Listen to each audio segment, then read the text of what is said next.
விஜய்க்கு தான் நான் ஓட்டு போட போறேன், விஜய் தான் என் உசுறு, விஜய் தான் என்னோட உலகம் அப்படின்னு நிறைய பேர் சொல்லிட்டு சுத்திக்கிட்டு இருக்கீங்க விஜய் பின்னாடி.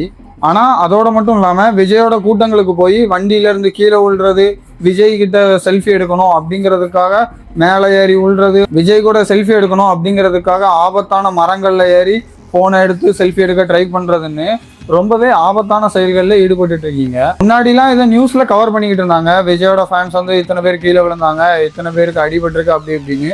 ஆனா இப்போலாம் இதெல்லாம் நார்மலைஸ் ஆயிருச்சு. இப்போ கூட சமீபத்துல தூத்துக்குடி டு திருநெல்வேலிக்கு வந்தப்போ விஜயோட ஃபேன்ஸ் நிறைய பேர் கீழே விழுந்திருக்காங்க. இதை பத்தி எந்த ஒரு நியூஸும் கவரும் பண்ணல, பெருசா அதை பத்தி பேசவும் படல. ஆனா அங்கங்க ஊர் மக்கள் கொஞ்சம் பேர் பேசிக்கிட்டாங்க. ஸோ இதெல்லாம் நார்மலைஸ் ஆயிருச்சு. விஜயோட ஃபேன்ஸா அவங்க அப்படிதான் கீழே விழுந்து கிடப்பானுங்க, வண்டியில போய் விஜய் பின்னாடி ஓடுவானுங்க அப்படின்னு நார்மலைஸ் ஆக்கிட்டாங்க.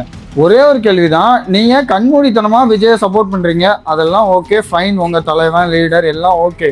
ஆனா எத்தனை விஜய் வந்தாலும் இங்க இருக்கிற அடிப்படை சிஸ்டத்தை மாத்தினாதான் இங்க இருக்கிற பிரச்சனைகள் எல்லாம் மாற்ற முடியும் அப்படிங்கிறது தெரியற வரைக்கும் இங்க எத்தனை விஜய் வந்தாலும் ஒண்ணுமே பண்ண முடியாது.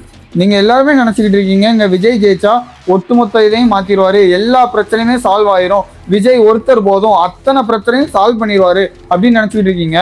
ஆனா இந்த அரசியல்வாதிகளை கண்ட்ரோல் பண்றதுலயும் சரி, அரசியல்வாதிக்கே ஒருத்தர் மேல இருக்கான் கார்பரேட். ஒண்ணு மட்டும் யோசிச்சு பாருங்களேன், எத்தனையோ அரசியல்வாதிகள் வராங்க போறாங்க, ஆனா இங்க இருக்கிற பிரச்சனைகள் மட்டும் மாறவே மாட்டேங்குது.